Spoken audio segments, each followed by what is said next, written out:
Interrupt हुई है, तो मैं कोई नहीं, वहीं से कंटिन्यू करूँगी। हाँ देखो बेटा, तो इसमें देखो क्या है हमारा कि यहाँ पर मैं तुम्हें बता रही थी बेटा कि करंट, ये डिफ्लेक्शन हमें यहाँ पर अमीटर हो, जैसे अमीटर मान लिया हम करंट कह रहे हैं, तो हमें अगर इस डायरेक्शन में डिफ्लेक्शन मिली तो मतलब करंट इधर से इधर, करंट इधर फ्लो कर रहा है, करंट इधर फ्लो कर रहा है, तो मतलब इलेक्ट्रॉन इधर फ्लो कर रहे होंगे। अब इलेक्ट्रॉन जहाँ से पैदा हुए हैं वहीं से तो चलेंगे, और जहाँ यूज हो रहे हैं उस तरफ चलेंगे। तो इलेक्ट्रॉन्स पैदा कहाँ होते हैं? एनोड पर। क्यों? क्योंकि एनोड पर ऑक्सीडेशन होता है। ऑक्सीडेशन मतलब लॉस ऑफ इलेक्ट्रॉन। तो इसने इलेक्ट्रॉन छोड़े, इसने इलेक्ट्रॉन लॉस करे, तभी तो वो चल कर गए, और इसने वो इलेक्ट्रॉन यूज कर लिए। तो जहाँ इलेक्ट्रॉन पैदा हुए हैं, जहाँ जनरेट हुए हैं, जहाँ लॉस हुआ है इलेक्ट्रॉन का, वहीं पैदा हुए हैं। और लॉस ऑफ इलेक्ट्रॉन क्या होता है? ऑक्सीडेशन। ऑक्सीडेशन हमेशा कहाँ होता है? एनोड पर। तो यहाँ पर ये हमारा कौन सा इलेक्ट्रॉन है? एनोड। ठीक है बेटा, और ये फिर हमारा कौन सा होगा? कैथोड। तो इस तरीके से वोल्ट मीटर की या अमीटर की जो रीडिंग है उससे हमें पता लग जाता है बेटा कौन सा एनोड होगा, कौन सा कैथोड होगा। जिस तरफ हमारी क्या आएगी? डिफ्लेक्शन होगी, वो वाला एनोड होगा, दूसरे वाला कैथोड होगा। ठीक है, समझ में आ रही है? डिफ्लेक्शन अगर इधर होती तो ये एनोड होता, ये कैथोड होता। ठीक है बेटा, आइए बात समझ में बेटा। और एनोड हमेशा ध्यान रखना है, इलेक्ट्रोकेमिकल सेल में एनोड हमारा नेगेटिव इलेक्ट्रोड होता है, कैथोड हमारा पॉजिटिव इलेक्ट्रोड होता है। ठीक है, तो अब हमने इसको किस तरीके से लिख सकते हैं कि देखो इस पूरे ई नॉट सेल को E naught cathode minus E naught anode. Cathode यहाँ पर कौन है? Hydrogen electron. तो देखो मैं यहाँ पर ऐसे लिख सकती हूँ कि भाई यहाँ पर ये तो है हमारा H पॉजिटिव वाला। देखो जब हम उसको रिडक्शन की टर्म में लिखना है, because here both are reduction potential, standard reduction potentials. Reduction में हम देखो यहाँ से भी दिखाते हैं, क्योंकि देखो यहाँ पर जब पॉजिटिव हमारा न्यूट्रल में चेंज हो रहा है तो इलेक्ट्रॉन गेन करके ही चेंज होता है। तो रिडक्शन प्रोसेस के थ्रू ही हम इसको एक तरीके से क्या करते हैं? डिपिक्ट करते हैं। ठीक है, इस ई नॉट को। तो ई नॉट यहाँ पर हम इस तरीके से दिखाएंगे, और एनोड का कैसे दिखाएंगे? इस तरीके से दिखाएंगे। मतलब दोनों को ही हमें रिडक्शन की मैनर में शो करना है, तब हम इसको कह सकते हैं कि ये इसके रिडक्शन पोटेंशियल्स हैं।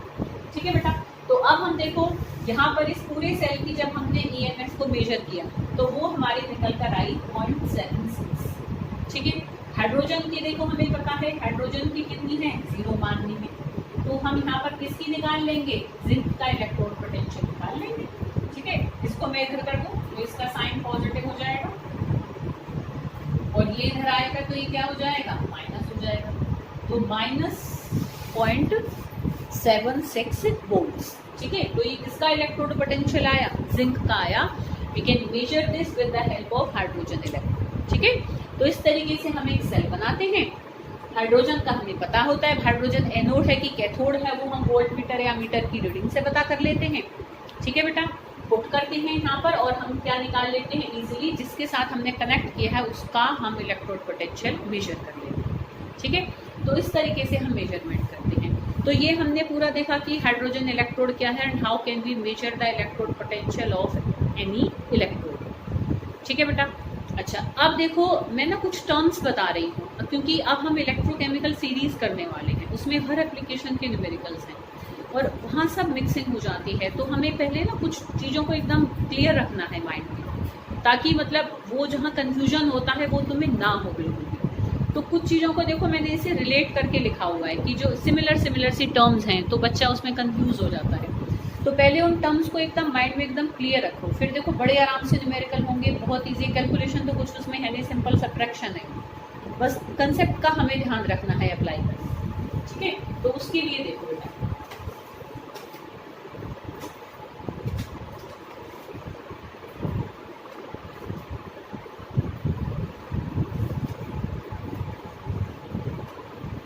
कुछ टर्म्स हैं उनका हमें मतलब एकदम क्लियर ध्यान रखना है। देखो बेटा,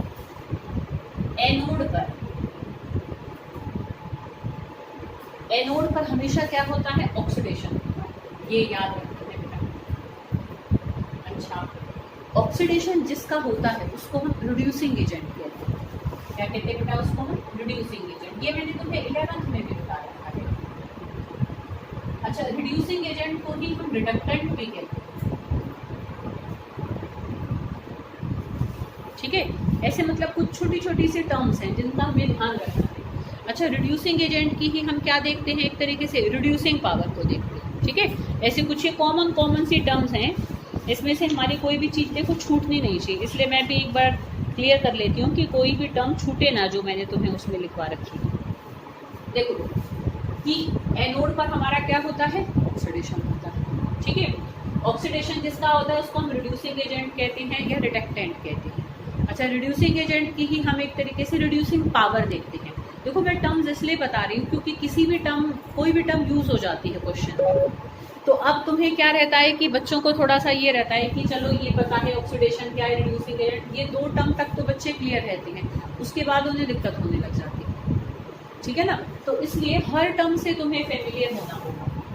और मतलब अगर रिड्यूसिंग पावर लिख रही है तो इसका भी यही मतलब है। अच्छा, एक बात और क्या है कि जिसका ऑक्सीडेशन हो रहा होता है हम ऐसे भी कह देते हैं कि वो ऑक्सीडाइज्ड हो गया, तो मतलब टर्म ऑक्सीडाइज्ड भी यूज हो जाए।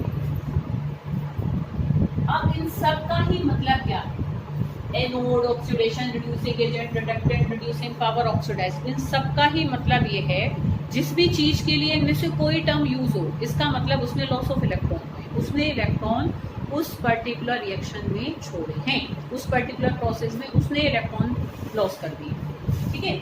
इन सब का मतलब ये क्या है, लॉस ऑफ इलेक्ट्रॉन्स, इलेक्ट्रॉन या इलेक्ट्रॉन्स, ठीक है। अच्छा, एक बात और भी ध्यान रखना कि जो भी चीज मतलब रिड्यूसिंग एजेंट बिहेव कर रही है, ठीक है, किसी के कंपैरिजन में ही कर रही होगी, जब हम उसको किसी के साथ कनेक्ट करेंगे तभी तो ये इलेक्ट्रॉन देगा भाई, जब कोई इसे खींचने वाला आएगा। तो जिस भी चीज के साथ हमने उस पर्टिकुलर को अटैच किया है कि जब उसने इलेक्ट्रॉन को छोड़ा है, समझ में आ रही बात, मतलब जो भी चीज रिड्यूसिंग एजेंट बिहेव कर रही है उस पर्टिकुलर रिएक्शन में, उसका रिडक्शन पोटेंशियल हम क्या है, दूसरे के कंपैरिजन में हमेशा कम होगा, ठीक है। समझ में आ रही बात, लोअर रिडक्शन पोटेंशियल। अभी मैं इस चीज को थोड़ा सा और क्लियर करूँ, अभी पहले मतलब एक बार सारी टर्म्स को मैं एक जगह, अब देखो ये सारी टोटल टर्म्स हैं, इनमें अगर सबके बारे में क्लियर है तो तुम्हें कोई प्रॉब्लम नहीं है। एनोड पर हमेशा क्या होता है, ऑक्सीडेशन होता है, ठीक है। अरे बात समझ में, जिसका ऑक्सीडेशन होता है उसको हम रिड्यूसिंग एजेंट भी कहते हैं, रिडक्टेंट भी कहते हैं, हम ऐसे भी कह देते हैं कि विच out of the following has more reducing power. More reducing power मतलब कि किसमें इलेक्ट्रॉन लॉस करने की क्षमता ज्यादा है, समझ में आ रही बात। या ऐसे पूछ सकते हैं which out of these two get oxidised. तो ऑक्सीडाइज्ड मतलब किसने इलेक्ट्रॉन जल्दी छोड़ दिए, जो इलेक्ट्रॉन जल्दी छोड़ेगा, जो इलेक्ट्रॉन देगा, उसकी हमेशा रिडक्शन पोटेंशियल की वैल्यू कम होगी दूसरे के कंपैरिजन में। मतलब तुम्हें अगर दो एक तरीके से एलिमेंट दे रखे हैं, दोनों की उसने तुम्हें रिडक्शन पोटेंशियल की वैल्यू दे रखी है, तो वैल्यू से ही तुम पहचान जाओगे कि कौन हमारा यहाँ पर क्या हो रहा है, रिड्यूसिंग एजेंट बिहेव कर रहा है, कौन ऑक्सीडाइजिंग एजेंट बिहेव करेगा। तो जिसकी वैल्यू कम होगी वो रिड्यूसिंग एजेंट बिहेव करेगा, जिसकी वैल्यू ज्यादा होगी वो ऑक्सीडाइजिंग एजेंट बिहेव करेगा, ठीक है। जिस पर्टिकुलर रिएक्शन में वैल्यूज एक तरीके से उसने मेंशन कर रखी है, कम वैल्यू वाला का ऑक्सीडेशन होता है, ज्यादा वैल्यू वाले का रिडक्शन, ठीक है, इसे ध्यान रखना है। अच्छा, इसी का ही अपोजिट अब हम देख लेते हैं कि एट कैथोड, कैथोड पर हमेशा ही क्या होगा, रिडक्शन होगा, जिसका रिडक्शन होगा उसको हम क्या कहते हैं, और ऑक्सीडाइजिंग एजेंट, ठीक है, या हम उसको ऑक्सीडेंट भी कहते हैं, या हम ये भी कह सकते हैं कि भाई इसकी जो पावर है वो ऑक्सीडाइजिंग है, ठीक है। समझ में आ रही बात, मतलब जो इलेक्ट्रॉन एक तरीके से क्या कर रहा है, गेन कर रहा है, उसकी ऑक्सीडाइजिंग पावर क्या होगी, ज्यादा होगी, उसकी रिड्यूसिंग पावर कम होगी और उसकी ऑक्सीडाइजिंग पावर क्या होगी, ज्यादा होगी। कंफ्यूजन होता है, बहुत बार होता है बच्चों को, देखो मैं बिल्कुल क्लियर बता रही हूँ, तो बजाय कि जब तुम्हें टर्म दिखे तब मैं तुम्हें उसका मतलब बताऊं तो बड़ा तुम कंफ्यूज हो जाओगे। तो एक बार क्या कर लो, पहले उनको रिकॉग्नाइज कर लो पहले इन टर्म्स को, तो तुम्हें अप्लाई करना न्यूमेरिकल्स में बहुत ईजी हो जाएगा, ठीक है। अच्छा, और हम ये भी कहते हैं कि वो क्या हो गया, रिड्यूस्ड हो गया, जिसका रिडक्शन हुआ वो क्या हो गया, रिड्यूस्ड हो गया, ठीक है। अच्छा, ये सारी ही टर्म्स किस चीज को इंडिकेट कर रही हैं कि उस पर्टिकुलर स्पीशीज में गेन ऑफ इलेक्ट्रॉन्स हुआ, ठीक है बेटा, और उसका रिडक्शन पोटेंशियल दूसरे के कंपेरेटिवली क्या होगा, हाई होगा। Must have higher reduction potential. आगे बेटा बात समझ में। तो ये सारी टर्म्स मतलब अब तुम्हें इनका एक तरीके से हैबिट डालनी होगी कि अब देखो मैं वैसे छोटी सी एक सिंपल मतलब एक एग्जांपल से इनको थोड़ा सा फैमिलियर करा और अभी मैं इरेज नहीं कर रही। इलेक्ट्रोकेमिकल सीरीज को मैं कंटिन्यू कर रही हूँ क्योंकि उसकी हर एप्लीकेशन में हमें इन टर्म्स को यूज़ करना है। तो मैं पहली एप्लीकेशन के टाइम तक इसको लिखे रहने देती कि देखो क्या होती है इलेक्ट्रोकेमिकल सीरीज, कि जब हम एक तरीके से सारे एलिमेंट्स को जितने भी स्पीशीज एक तरीके से लॉस या गेन कर रही हैं तो हमने उनको जब increasing order of the reduction potential arrange कर रखा है, उनके बढ़ते हुए एक तरीके से क्या है इलेक्ट्रॉन गेन करने की क्षमता के मैनर में अगर हमने उनको अरेंज कर रखा है, ठीक है। मतलब जब हम ऊपर से नीचे आ रहे हैं तो ऊपर वाले की गेन करने की टेंडेंसी सबसे कम है और नीचे वाले की ऊपर सबसे ऊपर हमारा यहाँ पर क्या होता है मीथेन और सबसे नीचे हमारा यहाँ होता है फ्लोरीन, ठीक है बेटा। तो हमने इलेक्ट्रॉन गेन करने की क्षमता के बढ़ते हुए क्रम में जब हम सब एलिमेंट्स को, ठीक है ना, जिनकी हमारे पास वैल्यूज हैं मतलब जो रेडॉक्स रिएक्शन में पार्टिसिपेट करते हैं, तो जब हम एक तरीके से अरेंज करते हैं when elements are arranged in increasing order of their standard reduction potential, तो that particular series is called electrochemical series. मतलब इस सीरीज में जो ऊपर वाला होगा वो तो इलेक्ट्रॉन लॉस जल्दी करेगा और जो नीचे वाला होगा वो इलेक्ट्रॉन गेन जल्दी करेगा, ठीक है। सबकी ही रिडक्शन पोटेंशियल की वैल्यू है, बीच में यहाँ हाइड्रोजन आ जाता है तो उसकी वैल्यू क्या है 0। अब देखो जो बढ़ता हुआ क्रम है और यहाँ 0 है तो 0 से पहले जो वैल्यू है छोटी है तो वो सारी वैल्यूज कैसी होंगी नेगेटिव वैल्यूज होंगी और जो इसके बाद की सारी वैल्यूज वो कैसी होंगी पॉजिटिव, ठीक है। सीरीज में तुम 2 4 के देखो याद रख लेना, जैसे देखो कॉपर की वैल्यू कई बार कुछ है ये इनकी वैल्यूज ना गिवन नहीं होती है बेटा, तो कॉपर है, जिंक है, सिल्वर है, आयरन है, निकिल है, ठीक है, कोबाल्ट है, तो इनकी इलेक्ट्रोड पोटेंशियल्स की वैल्यू तुम लर्न ही रख लो तो बेटर है। कई बार ये मतलब गिवन नहीं होती हैं तो हमें फिर क्वेश्चन करने में प्रॉब्लम आती है, ठीक है। तो मैं एक छोटे से पेज पे लिख के इनको अलग से तुम्हें पिक भेज दूंगी तो इनको न्यूमेरिकल की कॉपी में लिख लेना ताकि फिर ये तुम्हें याद रहे, ठीक है बेटा। तो जब हम एक तरीके से एलिमेंट्स को अरेंज करते हैं मतलब जितने भी हमारे पास एक तरीके से स्टैंडर्ड रिडक्शन पोटेंशियल्स गिवन है उनको जब हम बढ़ते हुए क्रम में अरेंज करते हैं तो उस सीरीज को हम इलेक्ट्रोकेमिकल सीरीज कहते हैं, जिसकी इसके बहुत सारी एप्लीकेशंस है। एक तरीके से हर एप्लीकेशन के ही न्यूमेरिकल है, ठीक है। तो पहली एप्लीकेशन इसकी क्या है कि टू कंपेयर द ऑक्सीडाइजिंग और रिड्यूसिंग पावर ऑफ एलिमेंट्स। अब देखो बड़ा आसान है, ऐसे देखो एक तरीके से तुम्हारे एंट्रेंस में भी क्वेश्चंस आते हैं कि वो जस्ट वैल्यूज दे देते हैं कि 2 3 4 5 उसने वैल्यूज दे दी।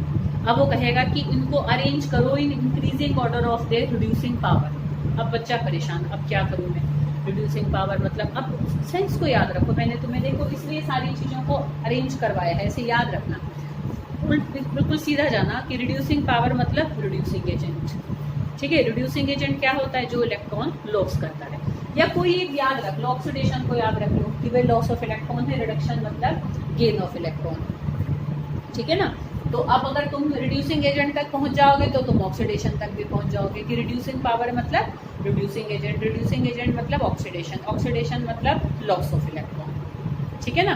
तो तुम मतलब इन टर्म पर पहुंचते तुम सीधा यहाँ पर पहुंचोगे कि मतलब अब बस मुझे सीधा से ये देखना है कि किसका रिडक्शन पोटेंशियल कम है, तो जिसका रिडक्शन पोटेंशियल कम है उसकी एक तरीके से क्या होगी, उसकी रिड्यूसिंग पावर ज़्यादा होगी, और जिसका रिडक्शन पोटेंशियल ज़्यादा है उसकी रिड्यूसिंग पावर कम होगी, अगर वो रिड्यूसिंग पावर को पूछ रहा है, ठीक है।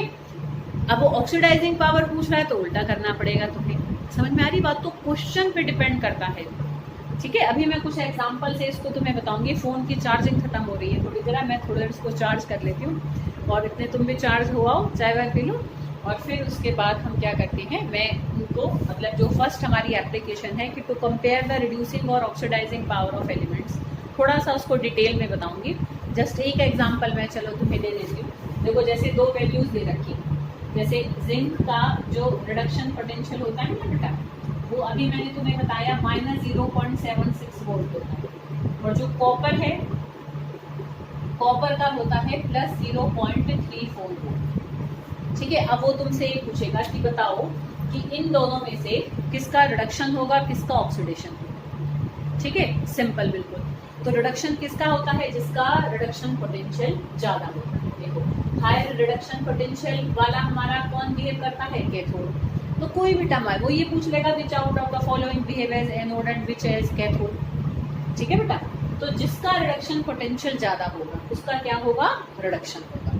मतलब एक टर्म मैं पकड़ती हूँ, ऐसे तुम भी कंफ्यूज हो जाओगे। मैं कहूँगी इन दोनों में से बताओ कौन सा एनोड होगा कौन सा कैथोड होगा। तो जिसकी वैल्यू ज्यादा होगी वो हमारा क्या होगा? कैथोड। तो कॉपर यहाँ पर क्या बिहेव करेगा? कैथोड। इसकी वैल्यू ज्यादा है ना, और जिसकी वैल्यू कम होगी वो क्या बिहेव करेगा? एनोड। तो जिंक की वैल्यू यहाँ कम है तो ये बिहेव करेगा यहाँ पर एनोड। ठीक है, तो ये इलेक्ट्रोकेमिकल सीरीज की पहली एप्लीकेशन है कि इलेक्ट्रोकेमिकल सीरीज से हम वैल्यूज को देखकर वी कैन इजीली जज कि अगर हमारे पास 2-3 एलिमेंट्स हैं तो बिना सेटअप करे, बिना कोई वोल्ट मीटर लगाए या मीटर लगाए, just by seeing there values हम इजीली पता कर सकते हैं कि अब इन दोनों में से कौन एनोड बिहेव करने वाला है, कौन कैथोड बिहेव करने वाला है, किसका रिडक्शन होगा, किसका ऑक्सीडेशन होगा, कौन रिड्यूसिंग एजेंट होगा, कौन ऑक्सीडाइजिंग एजेंट होगा, कौन यहाँ पर रिड्यूस्ड हो गया होगा, ठीक है, और कौन यहाँ पर ऑक्सीडाइज्ड हो गया होगा।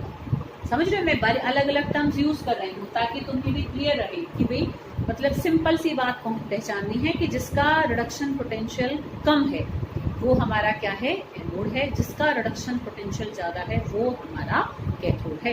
बेसिकली एनोड कैथोड को जरूर पकड़ के रखो, क्योंकि अगर न्यूमेरिकल आएगा तो हमें कैथोड एनोड की जगह वैल्यू पुट करनी है, तो हमें सही वैल्यू पुट करनी है। कैथोड की जगह कैथोड की पुट करनी है, एनोड की जगह एनोड की करनी है। वो हम जब ही कर पाएंगे जब हम पहले से ही जज करेंगे। ठीक है बेटा, तो ज्यादा वैल्यू वाला कैथोड पर आएगा और कम वैल्यू वाला एनोड पर